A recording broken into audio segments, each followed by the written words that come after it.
feel the biggest weapon if they can put CTY into a very good matchup versus the Shadow Fiend and let CTY just dictate the game from there.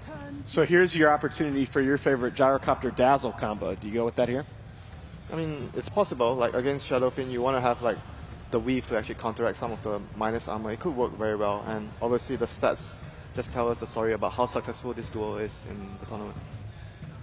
They can't really completely expect Secret to run a mid SF because they also run safe lane SF quite a lot when they have to. Or TZ just goes and takes a safe lane with SF, so they shouldn't fully counter it. But you know, there's something about SF that teams sometimes they don't. I feel like they misread SF in the sense that shutting him down on the lane is okay, it's fine, but it's not really the big issue. When you play versus SF, if you don't want him to be a factor, you need to time when he goes and clears those stacks. This is when you need to go and do something about it. You need to ward in advance. You're going to see the supports smoke themselves, place a ward there. And if you contest the stacks when he does them, at least for the experience, you can just go there and leech experience or steal them. This is how you shut down SF really in the early phases of the game. Yeah, and you mentioned this as well. It might be a safe lane SF. I think it actually probably will be. Secret switch up their cores more often than any other team. This has become a trend for almost all the good teams. But Secret's almost 50-50, whether they'll run RTZ or S4 mid. And people forget, you know, before he sort of swapped roles a bit on this current squad, S4 is an excellent SF in his own right. Yeah, he is as well. He's dominating mid player, S4 is RTZ. It's really hard. The two of them really can swap roles and positions very easily. So we've seen that opening yesterday, the SF Dazzle, and I don't think we've seen any SF that didn't go for mech first. I mean, it happened, but it was almost all those SFs went for mech first, and it was the group, like, we haven't seen the SF Shadowblade Midas, you know, that type of SF that just goes alone, clears waves, split pushes. It's a team fighting SF that we've seen at this TI so far. The only unusual pick out of these four is the Winter Wyvern in the first phase. And it's also pretty unusual against a Shadow Fiend because Shadow Fiend has a ton of magic damage. If you Cold Embrace, that's a free double raise. What I like about Winter Wyvern versus SF is the fact that you can always stop the channeling. Even SF always gets a BKB by minute 20-25, he has a BKB. And then there are very few heroes that can easily cancel his channeling. And Winter Wyvern is one of those. You have heroes such as Bane on support, but you can easily cancel him. It's not the easiest spell to land, although the Wyvern spell is very easy to land. And both the teams actually have very similar openings as well, like opening with a core, and with Winter Wyvern and Dazzle is like very similar, but like Alan was talking about, why wouldn't they go for the Gyro and Dazzle, which I feel like Seb actually pointed out a very important point, because I think the main reason here is because they just wanted a control on the BKP Shadow Fiend, and Wyvern actually does the same thing as Dazzle in a fight, but provides more in the regard that he will be able to control the Shadow Fiend. Still, though, Winter Wyvern only 12-20 here so far at TI5. 37.5% win rate. And this, actually, I like the point that Brian K-Poptosis Heron made to me backstage when we were talking about this, that it tends to be the case with Flavor of the Month supports, that the top teams will pick them up and use them really well, and sometimes teams that have played them a little bit less, you'll see really struggle on the hero. eHome is only 4-2 with the Winter Wyvern in this patch. Pretty good record, not a lot of games though. It's a situational hero. It still is. It's very good, but you can't just pick a Winter Wyvern without any reason behind. Yeah. I mean, if it's going to be a first phase pick, Winter Wyvern, I almost always like to see that against like a tiny Wisp, but against this kind of an open, I'm not so sure. It can do, to me, I see the BKB cancelling. I also see the anti-push, because when you have SF Dazzle, you need to understand that they can suddenly turn into a heavy pushing lineup. And the Winter, it's one of the best heroes to deal with the push. Like the cooldown on the second spell is actually ridiculous. And eHome is going very early orientated right now with the Bounty and Winter Wyvern. They have a lot of like gank potentials on the Shadow Fiend. Like both these heroes can actually gank the Shadow Fiend if he happens to be on the mid lane. Which, going back to the point where you guys were saying that probably this game Shadow Fiend is not going to go mid because he's very vulnerable in the middle lane. Especially on Radiant, he's going to farm the jungle very fast. So he could definitely be a safe lane SF, and that's something that's good also. Like, Secret likes to do this as well, the safe lane SF, because Kuroki gets a lot of space and XP, because SF is one of those heroes who's just going to go farm the jungle. It's not going to slow his farm, which is important for him. And then it's going to give space to Kuroki, and he's one of those players. If you give him space, you know, he always rewards you. At the same time, I've seen a lot of teams try and do like a Winter Wyvern or a Bounty Hunter row mid on a Shadow Fiend, and they just park Dazzle there the whole time. It's pretty much a dual lane in mid, and with the Dazzle there, it's you don't have to wait for the TP, which is generally what most teams fall in a trap of. Oh, it's like, oh, you'll be okay for 3 seconds, and then they're already dead. But with Dazzle just plain sitting there at the tower, and while stacking up for him, he's really not losing out on that much. Yeah, and that's what I was going to mention, that you don't lose nearly as much with a Shadow Fiend when you run that kind of semi-dual mid, because Dazzle can be stacking in the jungle at the same time that he's watching the SF's back, and the SF clears those stacks so quickly that the XP loss is minimal.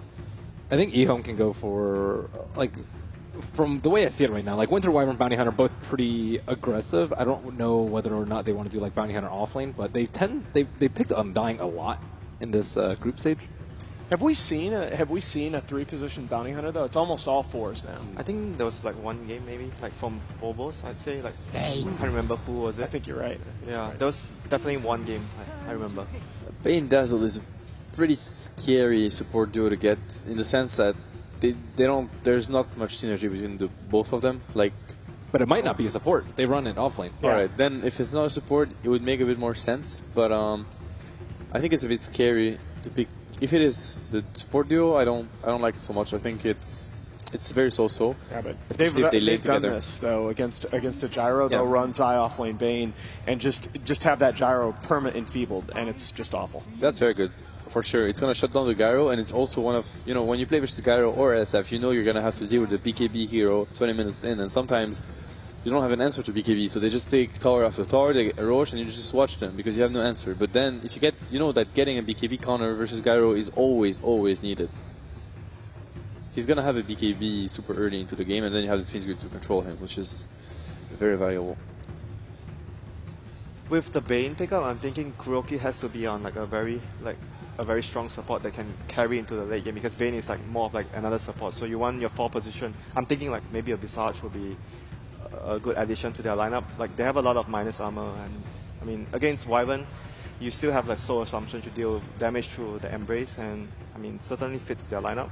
Maybe it would be a probable pickup here for Secret. Definitely, I could see it work. Would be a great pickup for them.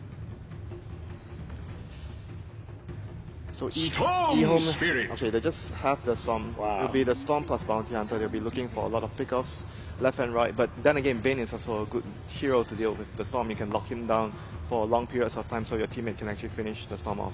I really like the way RTK is drafting right now. I think it's a very solid draft, and he's taking advantage of everything Secret gives him, every information he's been given. So the information now is that they don't really have the best lockdown. You can't really rely on the Bane lockdown because it's a challenging spell versus a Winter Wyvern, a Shuriken Toss. So this Storm Spirit is gonna have a lot of space. It's just scary in the laning phase, but yet again, we said he had a Winter Wyvern and a Bounty Hunter to back him up. Yeah, there's, by the way, the 4-position hero that you were talking about for Kuro with some late game potential. They've done this recently, run him in a game on Spirit Breaker in the group stages against IG. And again, it's a hero that, it's not your traditional 4-role transitioning into a core, but it still has enough potential, I think, that he'll be well used. Yeah, but I still feel they definitely might need more lockdown though. I'm not sure, the Storm Spirit, they have Bane, Fiend's Grip and Spirit Breaker charge. It's not really reliable in a lot of scenarios, so the Storm might still have a really good game against the current 4 lineup that Secret has. This second phase pick from Secret, Bane, Spirit Breaker, really doesn't seem like a Secret draft, because even S4 in interviews, and he's the one drafting, has said how much they favor AoE heroes, because they want to be able to relieve the pressure, just outpush the lanes, control in team fight. And those heroes they don't do this at all. Dazzle doesn't, Bane doesn't, Spirit Breaker doesn't. They don't have wave clear, they don't have control, they have very unreliable disable, let's say. It's really hard to land your ulti versus a Storm that plays it correctly against Spirit Breaker. Yeah, but one thing is they are tanky, so we've talked about when you drop a Bounty Hunter, you want to be able to get kills. They have Dazzle to get everyone. And Bane and Spirit Breaker are just, in general, very tanky heroes themselves. That might be the reason for it. Yeah, that might be the reason why they're actually going for such a lineup. And they have a lot of actually good lockdown against the gyro. I think they could probably actually just maybe in the early game gank the gyro multiple times with the Spirit Breaker to actually lock him down. And Ehom's draft is very strong. Yeah, we've seen them done this, I think, maybe once or twice with the Wyvern and Phoenix. Very good team fight. A lot of synergy in between the two ultimates. So scary. It's scary, but you know what? Let me bounce this off you. One of the more underrated aspects of Spiritbreaker, he's actually very, very strong in lane. He starts the game off with 927 effective HP against physical damage. That's almost 100 more than any other hero. I actually think that Secret might just be looking to blow him off the lanes here. If this were VP, they would definitely pick Silencer. I think it's a really good versus against Storm, but Silencer is really good against Storm and Phoenix, but it's Secret. it's Secret, so probably not gonna happen. But looking at the options here, what do they have left for S4? I mean, I think you could just pick a Viper and just win the lane so hard here. And S4 Viper is pretty strong. Viper's not enough control though, especially versus those last two. To me, when I look at this draft, I really feel like they need a miracle because I think they're completely outpicked. But that's how I see it. I think it's very scary. They need to win the lanes really hard because they have only single targets, and the others they have so much control. Yeah, they have like 4 single target, I think. Yeah, and SF is not really. He doesn't control the team fight. He just does damage. Okay, thank you very much, gentlemen. We are almost ready for our first game in this second series of the day. Quarterfinal of the upper bracket. Let's find out whether Team Secret's favourite status is exactly what it is. We'll join our commentary team of Blitz and Philadelphia's very own Eagle, LD. Thank you, Paul. Ladies and gentlemen, welcome. We're live here in Key Arena, and I might not make it out if you're live at this rate, but of course, the Seahawks fans are being kept away for the moment. I'm LD. I am joined here by Blitz. Blitz is a 7K former Zephyr Storm player. What are your thoughts on the Storm pick this game? Dang. I play other heroes. I just want to get that out there, but... Come on. Do you really? Yo, there's a lot. My mom's here. Come on. She's already under the impression that I only play that hero because she doesn't understand Dota. I'm so sorry. And so this isn't helping me out, but... I've humiliated you. Alright, so Storm against this lineup is really good, but the thing is, I think what Secret are looking to do, especially with that Viper pick, I think I called it early in our internal discussion, is I think what Secret want to do is just phase CTY out of the game. What Storm is incredibly weak against is if you decide to deathball, you gather up his 5 with the mech and just draw the line, say, we're never going to let you ball in, we'll always have backup.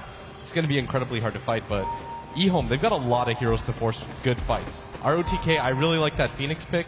Before it was one of the counters to Shadow Fiend. If you think about it, Shadow Fiend pops his BKB, uses his ultimate, all Phoenix has to do is charge the egg, you waste most of the charges on your BKB, and all of a sudden, you can't really fight the Phoenix.